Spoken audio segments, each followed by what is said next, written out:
Hello learners, welcome to English with Nitish, जहां हम पढ़ेंगे इंग्लिश एक ऐसे तरीके से जो होगी काफ़ी इंटरेस्टिंग कि आप कभी इसे भूल ना पाएँ। तो चलिए शुरू करते हैं अपने चैनल का पहला वीडियो, जो है इन जनाब के बारे में। THE, 3 लेटर्स का ये वर्ड एक्चुअली इंग्लिश में शायद सबसे इम्पॉर्टेंट वर्ड है और शायद सबसे ज़्यादा यूज़ होने वाला भी। पर इसे पढ़ते क्या है? क्या ये द है या दी है? अगर ये दोनों ही है तो फिर कहाँ क्या है? चलिए हम लोग शुरू करते हैं इसको, और इस वीडियो के लास्ट तक आपकी सारी कन्फ्यूज़न क्लियर हो चुकी होगी। टाइटल क्या होगा इसका, पहले आप सोचिए। The correct pronunciation of the correct pronunciation of the correct pronunciation of the, या कुछ और। चलिए बिना कंफ्यूज ज़्यादा हुए हम शुरुआत करते हैं और देखते हैं मरियम वेबस्टर डिक्शनरी क्या कहती है इनके बारे में। ये कहती है कि before consonants it's usually pronounced the. आप लास्ट में ये जो उल्टा वाला ई देख रहे हैं ना, इसे अंग्रेजी भाषा में श्वा कहते हैं, ठीक है। बहुत से लोगों को पता भी नहीं होता, इंग्लिश पढ़ने वाले लोगों को नहीं पता होता, ज़रूरी है भी नहीं है बहुत ज़्यादा, टीचर्स को पता होना चाहिए, ठीक है। तो ये है श्वा। ये एक्चुअली छोटे वाले, समझिए कि आधे अधूरे जो साउंड्स होते हैं ना, अ टाइप के, उनके लिए आता है, ठीक। पूरे के लिए भी आता है। तो द जो साउंड है वो यहाँ से आएगा, TH। और ये श्वा जो आप देख रहे हैं, ये फोनेटिक सिम्बल्स जो आप देख रहे हैं, THE के लिए यूज होता है जब वो कॉन्सोनेंट के पहले हो, यानी कॉन्सोनेंट के पहले पढ़ेंगे इसको द। लेकिन नीचे देखिए, वॉवेल के पहले आमतौर पे यूजुअली लिखा है, नॉट ऑलवेज, यूजुअली दी पढ़ते हैं। हालांकि कभी कभी उसके नीचे देखिए आप, कभी कभी वॉवेल के पहले भी उसको द पढ़ लेते हैं। लेकिन जब एम्फेसिस डालना हो टाइटल्स या नेम के पहले, या यूनिकनेस दिखानी हो, एम्फेसिस मतलब जोर डालना हो, यूनिकनेस मतलब दिखाना हो कि ये चीज़ बिल्कुल ही एक यूनिक चीज़ है, या ये दुनिया में अकेली है, या इसके जैसा कोई नहीं है, ठीक है। Not the sun the moon, बल्कि एम्फेसिस कुछ अलग तरीके का, ठीक है। तब इसको दी ही पढ़ेंगे। अब अगर आप पहले से भी ज़्यादा कंफ्यूज हो गए हैं तो चिंता मत कीजिए, मैं हूँ यहाँ पे आपको समझाने के लिए। आते हैं, आगे बढ़ते हैं। देखिए ये सारे वर्ड्स आप देखिए, द के अलावा, दी के अलावा, president, nation, news, diamond, sweater, ये सब शुरू हो रहे हैं कॉन्सोनेंट से। कॉन्सोनेंट साउंड से और कॉन्सोनेंट लेटर से, दोनों से ही साउंड और लेटर में फ़र्क होता है, ये आगे आपको पता चल जाएगा, अभी भी पता होगा। तो यहाँ पे इसको पढ़ेंगे the president, the nation, the news, the diamond, the sweater, ठीक है। इतना क्लियर हुआ आपको? जब भी कोई कॉन्सोनेंट साउंड हो, उसके पहले इसको पढ़ेंगे हम द। कॉन्सोनेंट साउंड के जस्ट पहले अगर THE आया हो तो वो पढ़ा जाएगा द। लेकिन जब वॉवेल साउंड की बात हो रही हो, जैसे एप्पल है, ओनर है, ऑनेस्ट है और इंटायर वर्ल्ड है, याद रखें वॉवेल साउंड, ना कि वॉवेल लेटर। जैसा कि आप देख सकते हैं तीसरे एग्जाम्पल में ऑनेस्ट लिखा हुआ है, जो भले ही होता है H से, जो कि एक कॉन्सोनेंट लेटर है, लेकिन साउंड इसका हो शुरू होता है कॉन्सोनेंट, सॉरी, वॉवेल साउंड से ही, जैसे ऑनेस्ट, ठीक है। तो यहाँ इन सभी एग्जाम्पल्स में इसको दी पढ़ेंगे, इन सभी इंस्टेंसेस में इसको दी पढ़ेंगे। The apple, the owner, not honour, the honest, the entire world. एक बार फिर देखें, the apple, the owner, the honest, the entire world, क्योंकि ये सभी वॉवेल्स थे। ओनर पढ़ते हैं इसको, ऑनर नहीं पढ़ते हैं, ऑनर HONOR को पढ़ा जाता है। तो ये दो चीज़ें आपके सामने मुझे लगता है क्लियर हो गई होंगी, वॉवेल और कॉन्सोनेंट का फंडा। अब और जगह देखते हैं जहां हम दी पढ़ते हैं। कब? जब एम्फेसिस डालना हो, जोर डालना हो। जैसे श्याम कहता है, ये मैंने हेरा फेरी से थोड़ा उठा के हेरा फेरी कर दी है। श्याम कहता है आई सॉ अनुराधा टुडे, मैंने अनुराधा को आज देखा। अब बाबू भैया और राजू चौंक के कहते हैं दी अनुराधा, अच्छा कौन अनुराधा? हमारी अनुराधा। एक खास अनुराधा पे उनका फोकस है, और एम्फेसिस भी डाल रहे हैं वो, कि तुमने उसी को देखा क्या, जोर डालना चाहते हैं।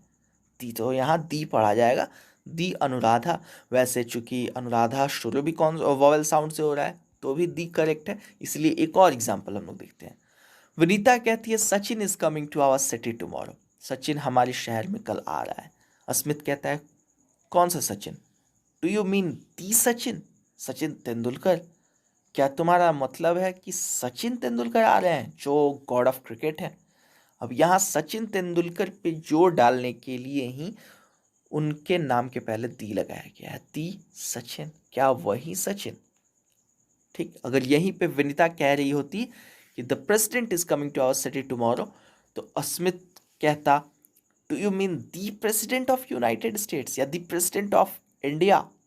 तो वहाँ पे दी प्रेसिडेंट क्यों होता है, वो जोर डालना पूछा कि जोर डाल के कहना चाहता है क्या तुम हमारे ही प्रेसिडेंट की बात करो जो राष्ट्रपति हैं, या किसी सोसाइटी का कोई प्रेसिडेंट, किसी कैरम क्लब का प्रेसिडेंट? प्रेसिडेंट तो बहुत ही वाइड टर्म्स में यूज होता है ना, वाइड एस्पेक्ट्स में। तो अब यहाँ पे ये चीज़ें आपके सामने क्लियर हो गई। वॉवेल के पहले दी, एम्फेसिस के लिए दी, और कॉन्सोनेंट के पहले पढ़ेंगे द।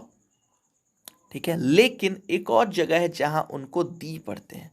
कहाँ दी पढ़ते हैं उनको? जब वो भाई साहब अकेले आते हों। अकेले आते हों का मतलब जब उनको सिंगुलरली हम पढ़ रहे हैं। जैसे अभी मैंने कहा ना, आइए पढ़ते हैं दी के बारे में या द के बारे में, तो करेक्ट है आइए पढ़ते हैं दी के बारे में। जैसे ये कुछ सेंटेंसेस आप देख लें। हम कैसे पढ़ेंगे इनको? हम पढ़ेंगे A, an and the are called articles. The is the definite article. Let's talk about the uses of the in this class. आपने ध्यान दिया होगा लास्ट सेंटेंस पे मैंने पढ़ा the uses of the in this class. ठीक है, uses भले ही यू से शुरू हो रहा है लेकिन वॉवेल साउंड नहीं है, वो कॉन्सोनेंट साउंड है, य से शुरू हो रहा है। ठीक है, the uses। ठीक, तो आप ये भी चीज़ याद रखें कि जब दी अलग आएगा तो उसको दी पढ़ेंगे। जैसे अलग का क्या मतलब उसका किसी चीज़ के पहले वो उसका इस्तेमाल नहीं हो रहा हो, हम उसकी बात कर रहे हों। दी क्या है? एक डिफिनिट आर्टिकल है, तो हम दी पढ़ेंगे इसको। यहाँ ये एप्पल के पहले आया होता तब भी दी पढ़ते, लेकिन कार के पहले आया होता तो द पढ़ते, लेकिन उन दोनों में से किसी के पहले ये नहीं है। यहाँ ये अकेला और इसी की बात हो रही है, इसीलिए हम यहाँ हर जगह दी पढ़ेंगे। जब हम कहते हैं आइए मैं आपको दी का करेक्ट प्रोनाउंसिएशन बताता हूँ, तो मैं यही कहूँगा कि आइए मैं आपको दी का करेक्ट प्रोनाउंसिएशन बताता हूँ। मैं ये नहीं कहूँगा कि मैं आपको द का करेक्ट प्रोनाउंसिएशन बताऊँगा। ठीक है, जब मैं कहूँगा चलिए मैं आपको बताता हूँ दी को सही तरीके से कैसे इस्तेमाल करें, मैं ये नहीं कहूँगा कि आपको मैं बताऊँगा द का सही इस्तेमाल कैसे करें। तो मैं उम्मीद करता हूँ कि अभी तक की सारी चीज़ें आपको समझ में आई हों। चलिए करके देखते हैं एक छोटा सा टेस्ट। पहले आप पढ़ लें इन चीज़ों को अपने मन में या जोर से, और फिर देखते हैं क्या हमने सही पढ़ा। The orange, the university, the man और दी अर्बन सोसाइटी।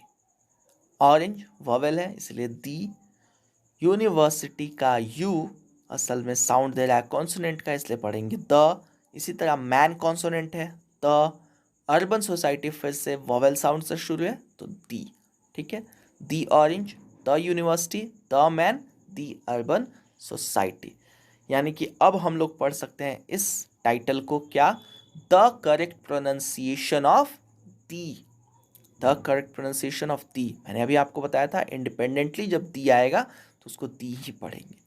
तो उम्मीद करता हूँ दी के सारे प्रोनाउंसिएशंस आपको सही से आ चुके हो, और जो आपकी कन्फ्यूज़न पहले की रही हो वो दूर हो चुकी हो।